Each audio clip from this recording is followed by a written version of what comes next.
पर्यटकों के लिए डुवर्स के चर्चित डुवर्स फन सिटी में उल्टा ताजमहल बनाया गया है, जिस पर विवाद शुरू हो गया।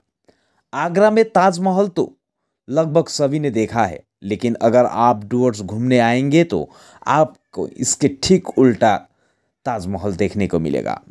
डुवर्स की खूबसूरती के आनंद लेने के लिए हर साल कई पर्यटक आते हैं।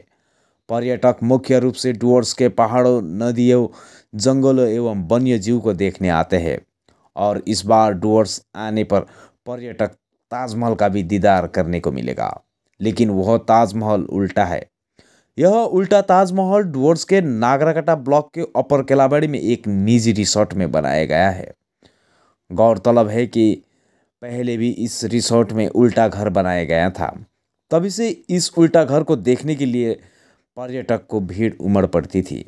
कहने की ज़रूरत नहीं है कि ताजमहल को देखने के लिए पर्यटकों की भीड़ उमड़ पड़ेगी। रविवार को इस उल्टा ताजमहल का पर्यटक के लिए खोला गया। इसका उद्घाटन पद्मश्री करीमुल हक ने किया। डुवर्स आने वाले पर्यटक उल्टा ताजमहल देखकर काफी खुश हो गए। हजुर, यही उल्टा घर सुल्टो त हामी अब सबैको घर थियो हैन, सुल्टा घरमै हामी बसिरहेको थियौँ। तर उल्टा घर पनि कसरी हुँदो रहेछ भन्ने हामीलाई अचम्म भएर चाहिँ हामी यही हेर्नकै लागि देखनकै लागि चाहिँ आएको। यहाँ उल्टा ताजमहल पनि देख्नुभयो? उल्टो ताजमहल यही पछाडि अब उसमा के अरे देखियो। त्यस पछाडि अब घर त अब घर पनि उल्टा, जो भित्र डेकोरेसन पनि सब उल्टा। अब कुर्सीदेखि लिएर तपाईँको टेलिभिजनदेखि लिएर पर्दा पनि सबै उल्टा देखियो। अचम्म भयो धेरै, तर खुसी धेरै लाग्यो। यहाँ उल्टा ताजमहल तपाईँले के उल्टा ताजमहल देख्नु भएको? देखेको, तर सुल्टै थियो, उल्टा चाहिँ देखेको थिएन। तर आज चाहिँ प्रत्यक्ष आफ्नै आँखाले चाहिँ देख्न पायो। यसमा धेरै धेरै हामीलाई चाहिँ खुसी लाग्यो। त्यही भएर हाम्रो हुनसक्छ हाम्रो अब भिजिट भ्रमण पनि सायद खुसी नै हुन्छ र खुसी रहनुपर्छ। कहिले आउनु भएको थियो तपाईँहरू? हामी एक हप्ता भयो आज चाहिँ नेपालबाट हेरेको। यहाँ चाहिँ हामी यता गुरुबु थाना आएको। हजुर, यहाँ नाताको बहिनीको पनि घर छ। त्यही भएर फेरि अब यसलाई चाहिँ उल्टो घरतिर जाउँ भनेर चाहिँ हामी चाहिँ फेरि बहिनीहरू ज्वाइँहरूलाई लिएर साथैमा लिएर आएका छौँ। तपाईँको नाम के? मेरो नाम चित्र कुमार राई। कुन जग्गाबाट आउनुभयो तपाईँ? खोटाङ जिल्ला, नेपालको खोटाङ जिल्ला। हालांकि ताजमहल जैसे पारंपरिक आश्चर्य को उल्टा करने पर विवाद भी हुआ है। कई लोगों का दावा है कि इस तरह से उल्टा ताजमहल बनाना सही नहीं है। करीमुल हक और स्थानीय समाज सेवी राजन फुहेल ने कहा कि हमें नहीं पता कि उल्टा ताजमहल बनाना सही है या नहीं। पर्यटक के मनोरंजन के लिए हो सकता है यह उल्टा बनाया है। আজকে আমি আমার নাতিদের নিয়ে এখানে আসছি, ঘুরতে আসলাম। তো দেখলাম আইসা যে আমাকে ফার্স্ট রহমানবাবুর এখানে দেখা হয়।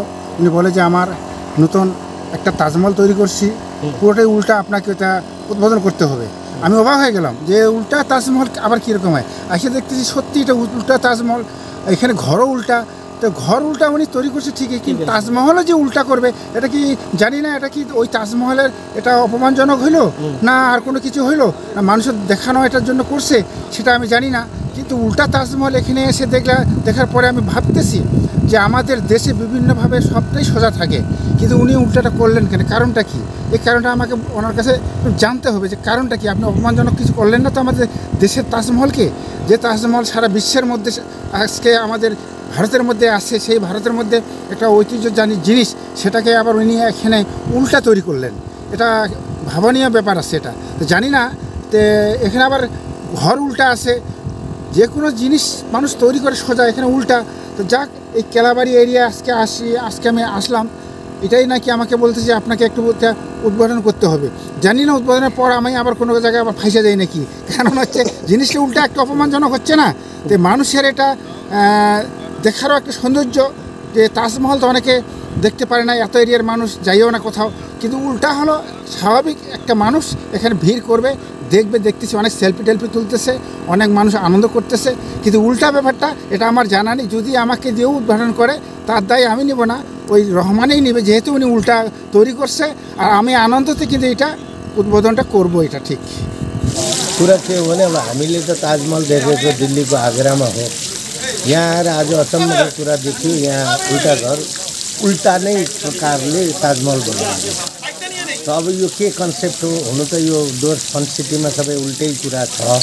र यो अब केटाकेटीहरूलाई घुम्न पर्यटकलाई घुम्ने स्थानको भएको हुनाले उल्टा बनाइएको हुनसक्छ। त्यो चाहिँ कसरी लिउँ भने अब देशमा जुन ताजमहल छ त्यो त देश मात्रै नभएर सारा विश्वभरि नै हाम्रो त्यो नाम चलेको अब ताजमहल हो। अब यो चाहिँ एउटा डुवर्स फन सिटी भएको कारणले उहाँहरू जुन मालिक हुनुहुन्छ यसको उहाँले चाहिँ त्यही कन्सेप्टले उल्टाको हिसाबले बनाएको। यसो चिल्ड्रेन पार्क पनि होस्, पर्यटकहरू आकर्षित हुन् र गाउँ बस्तीका मान्छेहरूले नदेखेको मान्छेले अब दिल्ली गएर हेर्नु नसक्ने मान्छेले यहाँ आएर यसलाई हेरुन्। अब उहाँको चाहिँ कन्सेप्ट नै उल्टा भएको कारणले ताजमहल पनि उल्टा बनाएको जस्तो हामीलाई लाग्छ। तर हामीले पनि सोचे भन्दा विपरीत नै पायौँ यहाँ, होइन। अब त्यही हो, उहाँको के कन्सेप्टले बनाउनु भयो त्यो चाहिँ उहाँले जान्ने कुरा हो। हामीले देख्दा चाहिँ सर यो उल्टा राम्रो चाहिँ लागेन। के कन्सेप्ट हो उहाँको? तपाईँको परिचय? म राजन फुयाङ, म आंग्रा भाषा। वही निजी रिसोर्ट के मालिक शेख जियाउर रहमान ने कहा कि उन्होंने इसे पर्यटकों को खुश करने के लिए ही केवल बनाया है। সামনে 1 জানুয়ারি রয়েছে, 25 ডিসেম্বর রয়েছে। আমরা প্রত্যেক বছর নাই নতুন কিছু দেওয়ার চেষ্টা করি। তো এবারে আমরা চিন্তা করলাম যে একটা সপ্তম আশ্চর্যের মধ্যে যেটা আগ্রা বিখ্যাত তাজমহল রয়েছে, এর অনেকই রেপ্লিকা অনেক জায়গায় করেছে। তো আমরা ডুয়ার্সে ট্যুরিস্ট আনার জন্য সেটাকেই একটু উল্টোভাবে করলাম, যাতে একটা ইউনিক কিছু দাঁড়ায় এবং ডুয়ার্সে আমরা যাতে ট্যুরিস্ট আনতে পারি, সেই উদ্যোগেই আমরা এটাকে উল্টো করলাম। এটা কোনো অপমানজনক বিষয় হলো না? এটা যেহেতু রেপ্লিকা, ঠিক আছে, আর আমরা রেপ্লিকাকে অন্যভাবে ট্যারামেরা করিনি।